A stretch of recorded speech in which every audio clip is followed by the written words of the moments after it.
अण प्रत्यय करने के संदर्भ में हमने तस्यापत्यम सूत्र पढ़ा। आज जो है वह चूंकि अण प्रत्यय तस्यापत्यम सूत्र जो है वह अर्थ का निर्देश करता है, ठीक है, कि किन अर्थों में, अर्थात वो तस्यापत्यम, देखिए एक चीज और समझ लीजिए, तस्यापत्यम से लेकर के जितने भी ये प्रत्यय हैं, चाहे इससे पहले जो साधारण प्रत्यय है वो प्रत्यय और अपत्यादि अर्थों में होने वाले प्रत्यय, वो तस्यापत्यम से लेकर के एक सूत्र है तेन दीव्यति खनति जयति जितम, जयति जितम, ठीक है। इसमें जयति जितम, इसमें जो आपको दीव्यति है, तो इस दीव्यति से पूर्व अर्थों में, जिसको प्राग दिव्य कहा जाता है, प्राग एक सूत्र है प्राग दिव्यतोण, ठीक है। तो आगे जितने भी सूत्र आपने प्राग दिव्यति येषु अर्थेषु, अर्थात ये जो अर्थ है इनसे पूर्व के अर्थों में, तस्यापत्यम से लेकर के जो तेन दिव्यति खनति जयति जितम, इसके बीच में कई सारे अर्थ जो है वह कहे गए हैं। लगभग 44 अर्थ जो है, 44 अर्थ कहे गए हैं। जैसे भवः अर्थ है, आगतः अर्थ है, समूहः अर्थ है, जातः अर्थ है, संस्कृतम भक्षा, कई सारे अर्थ है। उन अर्थों में जो है वह प्रत्ययों का विधान होता है। तो तस्यापत्यम से लेकर के और ये तेन दिव्यति खनति जयति जितम, इन्हीं अर्थों में जो है वह बहुत सारे प्रत्ययों का जो है वह विधान आप देखेंगे। तो तस्यापत्यम क्या करता है, कहता है कि जो भी प्रत्यय कहे गए हैं वह और आगे जो प्रत्यय कहे गएंगे वो अपत्य से लेकर के और तेन दिव्यति खनति जयति जितम से पूर्व, इसको नहीं लेना है, इससे पूर्व तक जितने 44 अर्थ हैं उन अर्थों में जो है उन प्रत्ययों का विधान किया जाएगा, ठीक है। अब पहला सूत्र जो है वह आता है, ठीक है, वह है अश्वपत्यादिभ्यश्च। सूत्र क्या आता है, अश्वपत्यादिभ्यश्च, अश्वपत्यादिभ्यश्च। अब ये सूत्र आपको अपत्याधिकार प्रकरण में नहीं है, ये साधारण प्रकरण में है। ये सूत्र कहां पर है, साधारण प्रकरण में है। अश्वपत, इससे तद्धित अपत्याधिकार से पहले जो सूत्र है उस सूत्र में है जो है अश्वपत्यादिभ्यश्च। फिर मैं क्यों यहां पढ़ा रहा हूं तो चूंकि उस प्रकरण में जितने भी प्रत्यय कहे गए हैं वो अपत्य से लेकर के तेन दिव्यति खनति जयति जितम, इससे पूर्व जितने भी अर्थ हैं सभी अर्थों में होते हैं। यही उनका साधारण वो सारे प्रत्यय के बीच समानता क्या है कि वो एक ही अर्थ में नहीं होते हैं। जैसे आप शिवादिव्योन अगला सूत्र पढ़ेंगे वो केवल अपत्य अर्थ में होता है, लेकिन जो साधारण जो प्रकरण है उसमें जितने प्रत्यय कहे गए हैं वे सारे के सारे प्रत्यय अपत्य से लेकर के, मैंने कहा ना तस्यापत्यम पहला अर्थ है, और तेन दिव्यति खनति जयति जितम, इससे पूर्व तक जितने भी अर्थ हैं भव आगत, इन सारे अर्थों में जो है उन प्रत्ययों का आपका विधान होता है। यही है उनके बीच में एक समानता, जितने भी साधारण प्रत्यय हैं। तो अपत्य अर्थ में भी होता है, बहुत सारे अर्थों में हो, अच्छी बात है, लेकिन अपत्य अर्थ में भी होता है ना। और चूंकि हम अपत्याधिकार पढ़ रहे हैं तो हम अश्वपत्यादिभ्यश्च सूत्र इसीलिए पढ़ रहे हैं, ठीक है। तो अश्वपत्यादि गण है, अश्वपति इत्यादि बहुत, राष्ट्रपति, बहुत सारे शब्द जो है इसमें पड़े हैं। उनसे अपत्यादि अर्थ में, क्या अर्थ में, अपत्यादि अर्थ, हाँ अपत्य अर्थ नहीं, अपत्यादि अर्थ में अण प्रत्यय का विधान होता है। इसीलिए अश्वपतेः अपत्यम, क्या होगा, अश्वपतेः अपत्यम। इस अर्थ में अश्वपति नस से, एक बार ही मैं प्रक्रिया बता रहा हूं, अश्वपति नस, इससे जो है अण प्रत्यय का विधान होगा, णों की संज्ञा औ बचेगा, इधर जो है वह पूरे की आप तद्धितांत तत्वात् प्रातिपदिक संज्ञा सुपो धातु प्रातिपदिकयोः से नस का लुक अश्वपति और अण का और रहेगा, ये आजादी प्रत्यय है, इसके परे रहते जो है भव संज्ञा और अंत में इकार का लोप। ठीक है, और उससे भी पहले जो है वह तद्धिते श्वचा मादे से अ को वृद्धि आ, तो बन जाएगा आश्वपति अ, और अब जो है इकार का लोप कर दीजिए, भव संज्ञा करिए, इकार लोप अ को मिला दीजिए तो बन जाएगा आश्वपतः या आश्वपत, यदि पुल्लिंग में तो आश्वपतः बनेगा। ये अलग बात है कि ये जो है वह अश्वपति नाम समूह इस अर्थ में भी बन जाएगा, यही रूप एक ही बनेगा, लेकिन अर्थ जो है वह अनेक हो जाएंगे, 44 अर्थ हो सकते हैं। ठीक है, जितना भी संभव है उसमें से जितना भी संभव है वो सारे के सारे अर्थ हो सकते हैं, लेकिन रूप एक ही बनेगा, क्या?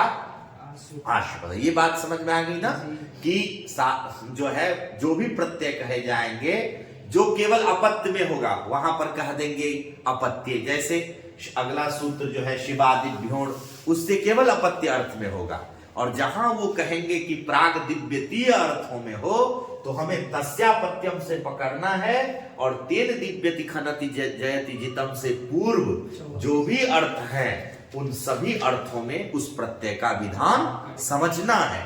ठीक है, इसीलिए कहीं भिन्न अर्थ में वो रूप दिखे तो जो है आपको समस्या ना हो, ये समझ लीजिए। चलिए, उसी प्रकार से जो है वह गणपतेन अपत्यम गाणपतम भी बनेगा। गणपति शब्द भी अश्वपत्यादि गण में ही जो है वह, तो गणपते अपत्यम। ठीक है, प्रक्रिया वही होगा, गणपति अण और गणपति नस अण, और उससे जो है आप पूर्व की तरह देख करके बन जाएगा गाणपतः। क्या बन जाएगा? पतः या गाणपतम, दोनों बन जाएगा। ठीक है, ठीक है, ये बात समझ में आ गई। अब अगला सूत्र अण करने वाला, ये अश्वपत्यादि हो गया। उसके बाद अण करने वाला दूसरा जो सूत्र है वो है शिवादिभ्योण। दूसरा सूत्र जो है वह शिवादिभ्योण, शिवादिभ्योण। अब यहां पर नहीं लिखा है कि प्राग दिव्यतीयेषु अर्थेषु, इसमें शिव केवल लिखा है अपत्ये। इसका मतलब है कि शिवादि गण में जो पठित शब्द है उससे अपत्य अर्थ में ही जो है क्या होगा? अण प्रत्यय होगा।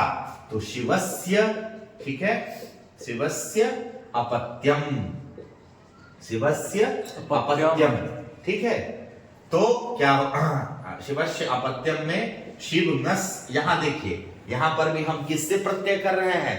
सच्छंत, सच्छंत बोध्य अर्थ। ठीक है, जो शिवस्य है तद बोधक पद शिव नस, इसी से कर रहे हैं ना, तो यही है तस्यापत्यम का शिव नस, और फिर इससे जो है वो अण प्रत्यय करेंगे।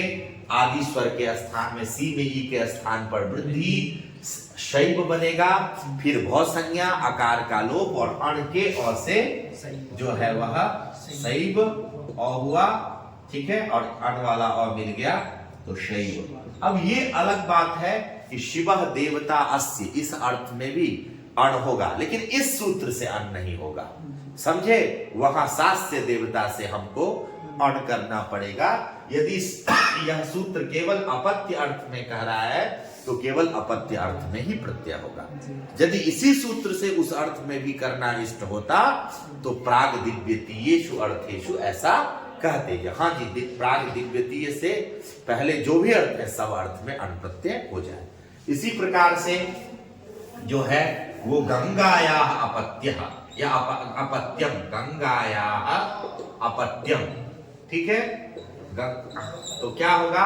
गंगा शब्द से जो है वह अण, गंगा नस से, चूंकि ये मैंने पहले ही दिन में बताया था कि मैं ये इसकी बार बार आवृत्ति नहीं होगी। तद्धित जब भी होगा तो ये समर्थ सुबंत से ही होता है।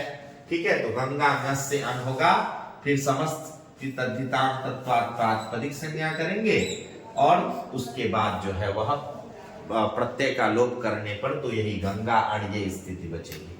ठीक है, और अंत में जो है वो आपका अ बचा और गंगा और उसके बाद जो है वह आपको आदि स्वर के स्थान पर वृद्धि, भ संज्ञा, आकार का लोप और फिर औ मिल गया तो बन जाएगा गांग और सूर्य विसर्ग करने पर गांगा। ठीक है।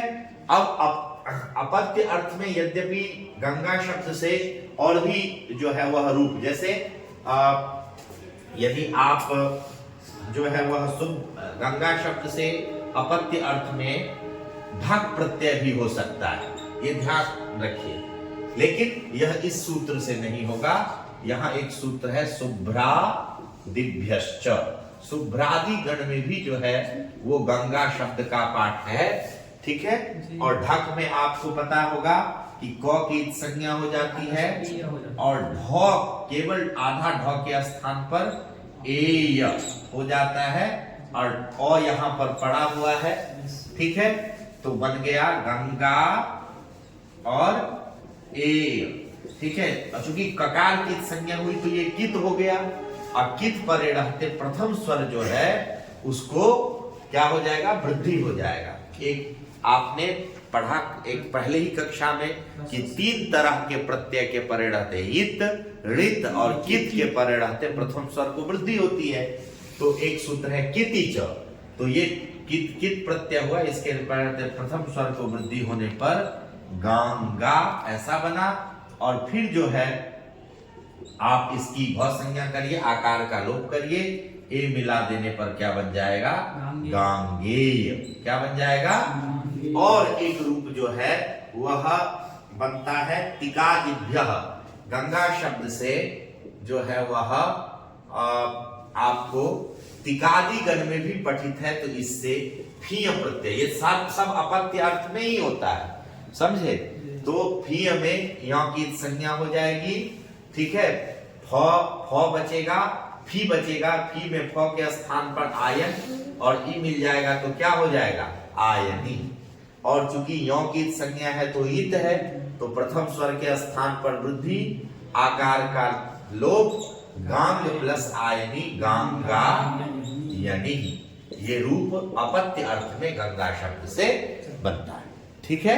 इतनी कहां पर ये ढक में केवल ढ के स्थान पर ए होता है ना, और तो बड़ा ही रहता है। ढक में तो ढ भी ढ पूरा है ना, हलंत ढ के स्थान मतलब व्यंजन केवल ढ के स्थान पर ए हुआ, और तो है ही यहाँ पर। ठीक है।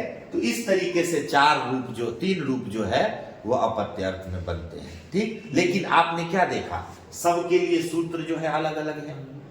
अपत्य यदि इससे आप अलग अलग सूत्रों से विधान हो रहा है अलग अलग, तब जो है वह 3 रूप बन रहे हैं। लेकिन यदि कोई मान लीजिए कि अश्वपत्यादिभ्यश्च में अण प्रत्यय का विधान किया और लिख दिया कि प्राग दिव्यतीय अर्थों में हो, तो अर्थ चाहे कितना भी हो सूत्र एक ही होगा, वही सूत्र अण करेगा। चाहे अर्थ समूह अर्थ भी हो, चाहे जाता अर्थ भी हो, आगता भी हो, अदूर भव भी हो, सब जो है वह अर्थ होगा, लेकिन सूत्र करने वाला जो होगा सूत्र एक ही होगा। ये ध्यान, ये अंतर आता है प्राग दिव्यतीय। ठीक है। अगला जो सूत्र है वह अण प्रत्यय करने वाला वह है ऋष्यन्दक वृष्णिकुरुभ्यश्च। ठीक है। ऋष्यन्दक ऋष्यन्धक वृष्णि वृष्णि कुरुभ्यश्च, ये भी अपत्य अर्थ में ही होता है, यहां भी प्राग दिव्यतीय नहीं है। ठीक है। यहां भी जो क्या है, इसीलिए ना अपत्याधिकार कहा। साधारण में क्या कहा, साधारण में जो आप दित्य दित्यादित्य पत्युत्तर पदारण्य या फिर अश्वपत्यादिभ्यश्च, ये पूरा जो प्रकरण आप पढ़ेंगे वो सारे के सारे प्रत्यय प्राग दिव्यतीय अर्थों में होते हैं, यही उनका साधारण्य है ना।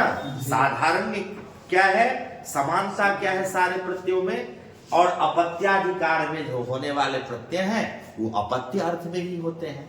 ठीक है। तो ये जो ऋष्यंतक वृष्णिकुरुभ्यश्च से जो अन होगा वो किस अर्थ में होगा? केवल अपद। तो ऋषि का अर्थ है, देखिए यहां पर एक तो ऋषि का अर्थ है ऋषिवाचक, ऋषयः मंत्र दष्टारः, एक हो गया ऋषिवाचक, ठीक है। और दूसरा है वंश, ठीक है। वंश मतलब कुल, किनका कुल? तो अंधक, वृष्णि और कुरु, तीन कुलों की बात की जा रही है। इन तीन कुलों में उत्पन्न होने वाले व्यक्ति, ठीक है। एक तो ऋषिवाचक शब्द से और दूसरा अंधक वंश कुल, वृष्णि कुल, ठीक है, और कुरु कुल। इस कुल में उत्पन्न होने वाले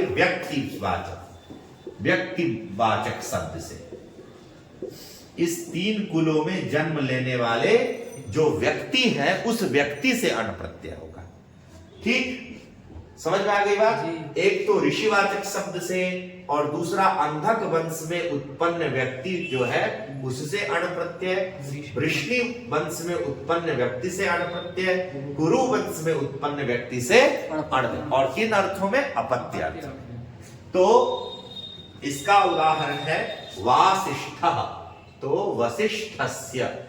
वसिष्ठस्य अपत्यम, ठीक है, अपत्यम पुमान या ठीक है। तो इससे क्या होगा? वशिष्ठ शब्द से वशिष्ठ नस, इससे आप क्या प्रत्यय करेंगे? अण प्रत्यय करेंगे। क्या करेंगे? अण करेंगे। वशिष्ठ नस से जो है वह अण प्रत्यय करेंगे। पूरे की जो है वो तद्धितांत होने के कारण प्रातिपदिक संज्ञा हो जाएगी, सुप लुक हो जाएगा, आदि स्वर को वृद्धि, वासिष्ठ की भव संज्ञा और अंत में ठ में औक का लोप। और उसी प्रकार से विश्वामित्रस्य अपत्यम, हाँ सब अपत्य अर्थ में ही होगा, ठीक है। वो केवल जहां साधारण में जो है, चूंकि आपको क्यों पढ़ाया अश्वपत्यादिभ्यश्च, या आगे जब ण्यो प्रत्यय की चर्चा होगी तो दित्य दित्यादित्य पत्युत्तर परायण क्यों चर्चा होगी? क्योंकि प्राग दिव्यतीय अर्थ तो शुरू होता ही न है तस्यापत्यम से, तस्यापत्यम से लेकर के और तेन दिव्यति खनति जयति जितम से पूर्व 44 अर्थ न प्राग दिव्यतीय अर्थ है, तो उसमें अपत्य है भी कि नहीं? तो क्या जो है वह आदित्यस्य अपत्यम आदित्य नहीं बनेगा क्या? दितेह अपत्यम भी तो दैत्य बनेगा।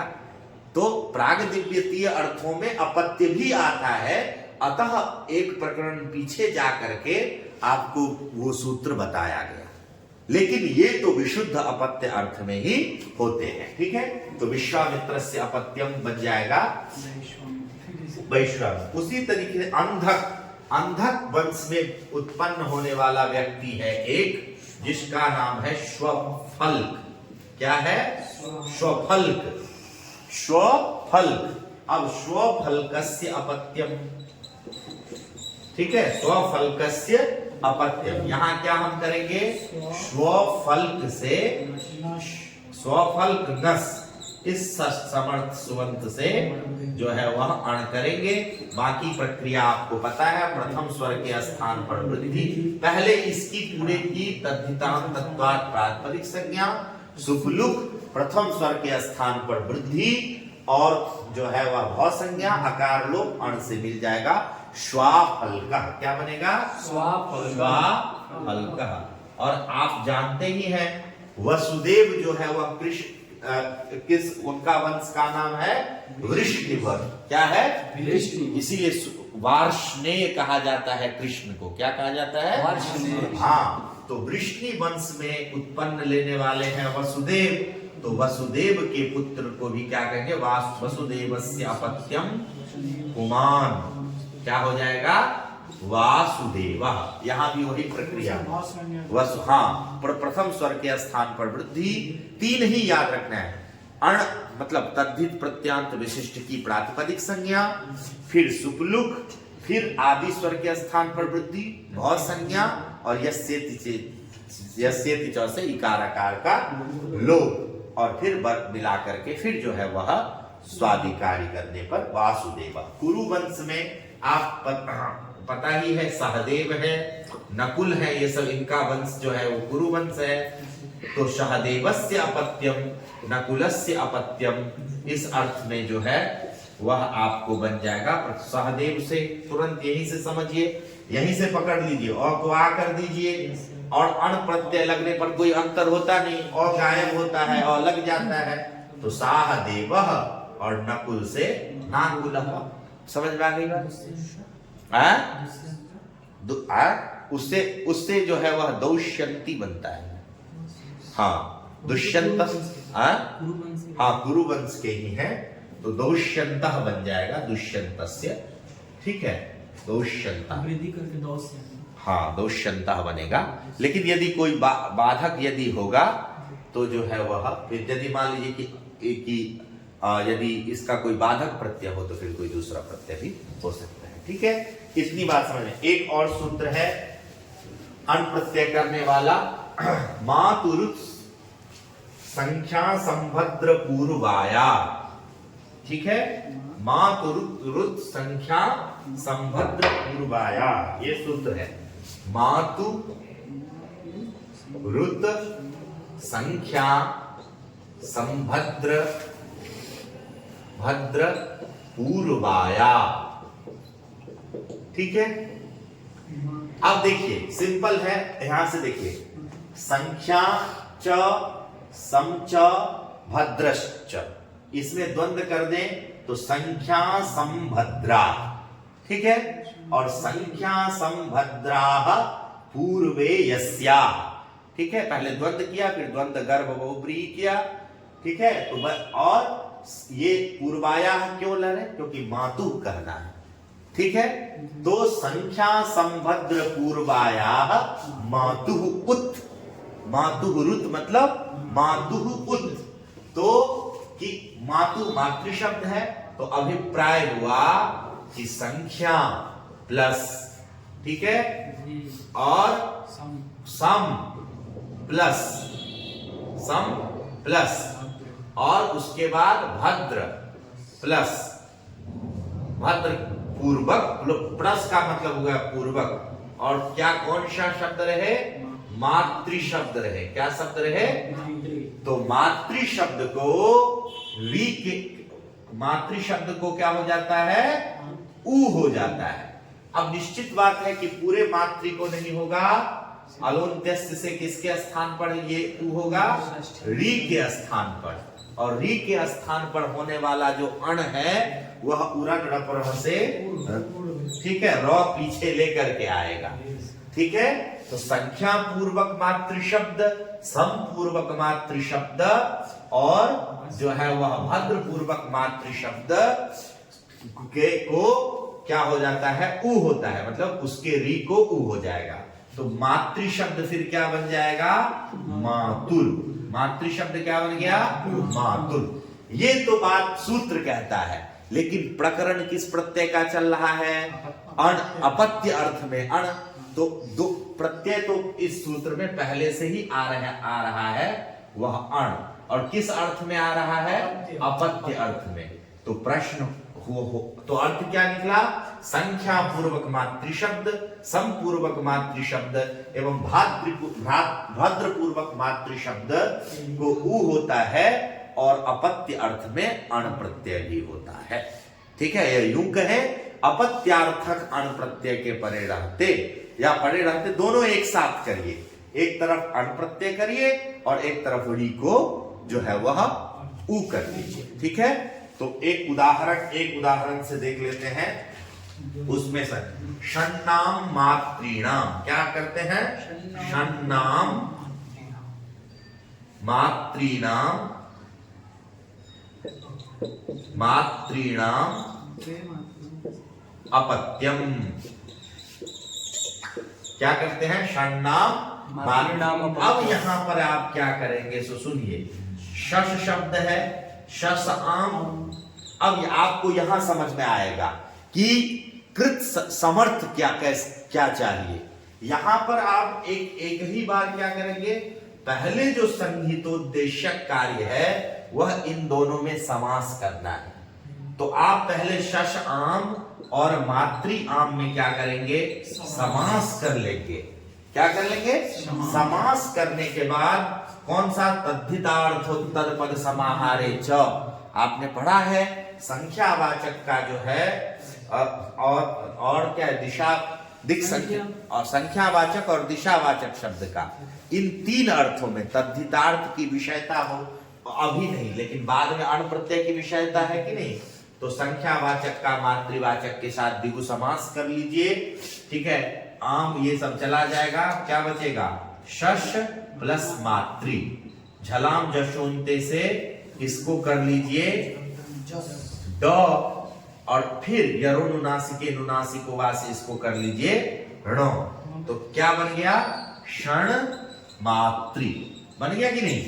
अब इससे होगा, यदि आप, इसीलिए कहा कि परिनिष्ठित अब जाकर के बनाइए।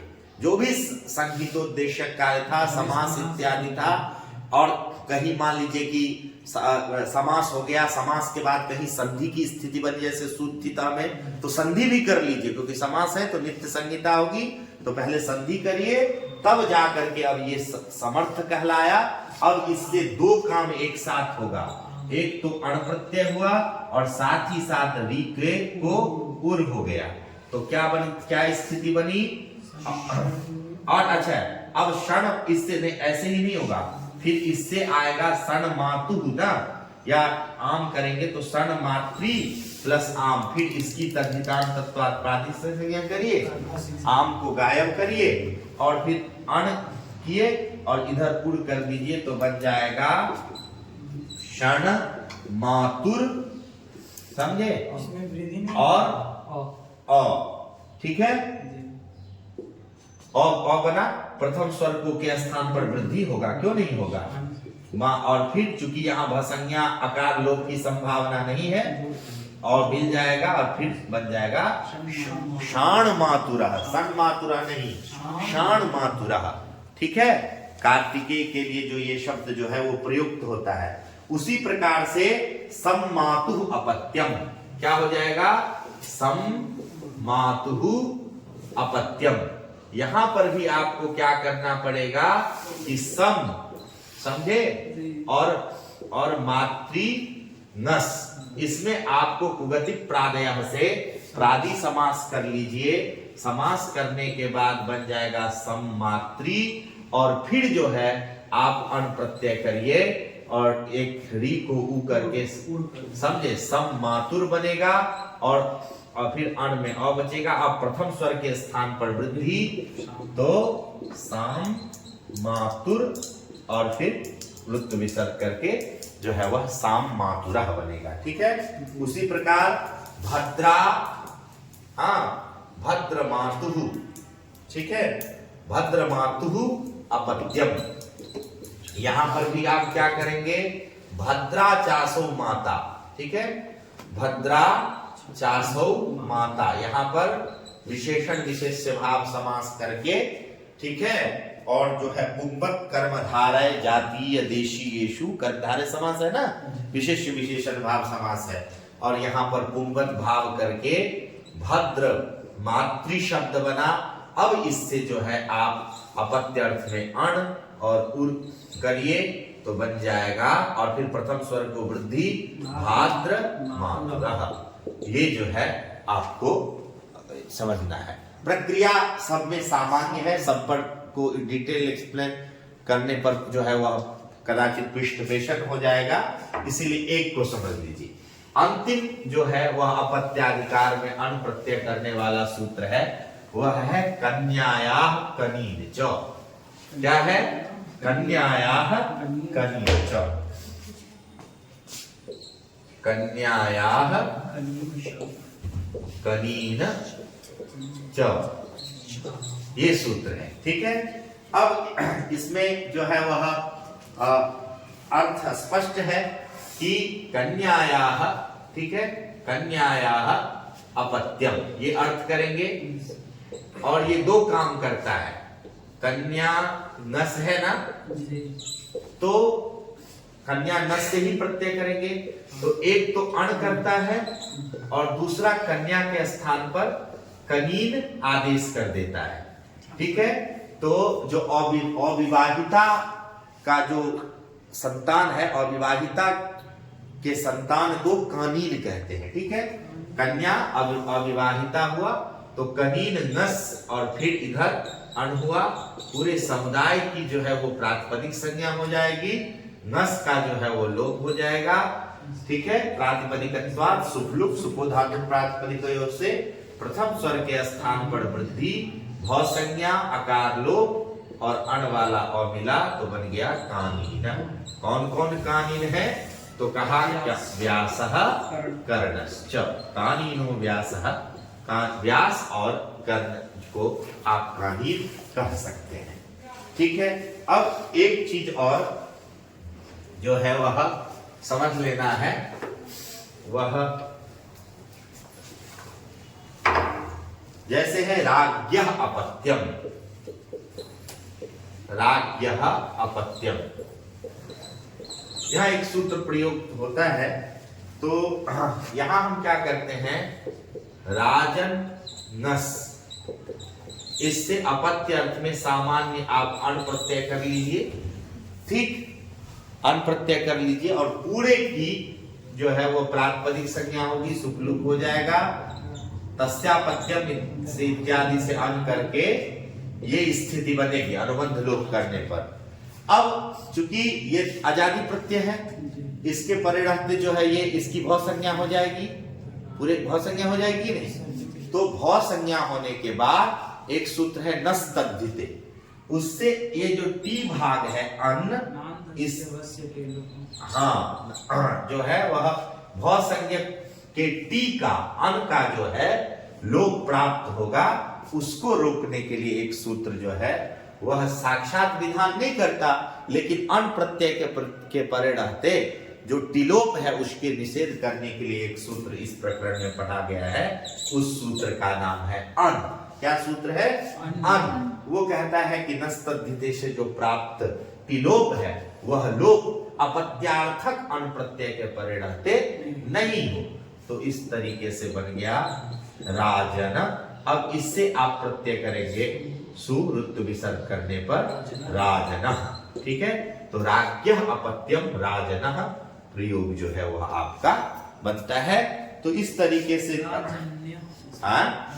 वो भी वो जो है वो यद प्रत्यय होता है, उसको हम अलग से जो है वो पढ़ेंगे। ठीक है, अपत्य अर्थ में जो है वो राजनः जो है वो प्रयोग बनता है। एक वार्तिक और है पूरोरण वक्तव्य।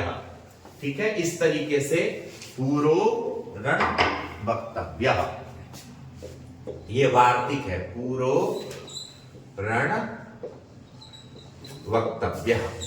ठीक है, तो इसमें पूरु नस, इससे जो है आपको अण प्रत्यय का विधान करेंगे। समुदाय की जो है पूर्व जो है प्रातिपदिक संज्ञा हो जाएगी और इसका लोप हो जाएगा पूरु अवचा और गुण से जो है उ को गुण हो जाएगा। हाँ, उ को गुण हो जाएगा और प्रथम स्वर को पहले वृद्धि करिए तो उ को वृद्धि क्या हो जाएगा औ, और गुण से रू में ओ को गुण हो जाएगा ओ, और रहेगा अब आदेश करके बन जाएगा पौरवः। क्या बन जाएगा? पौरवः। ओ को अब हो जाएगा ना, देखिए पौ हुआ, र हुआ, ओ को अब हुआ अ, अण के अ से ये व पूरा हो जाएगा और इस अ से र तो बन जाएगा पौरव। रुद्ध विसर्ग करने पर रूप जो है पौरवः। यद्यपि ये इस वार्तिक की क्या आवश्यकता है, प्राग दिव्य तीयोन तो अपत्य अर्थ में अण कर ही देगा। इस वार्तिक की आवश्यकता क्या है, तो इसका प्रयोजन जो है वो तद्राज संज्ञा करने के लिए है।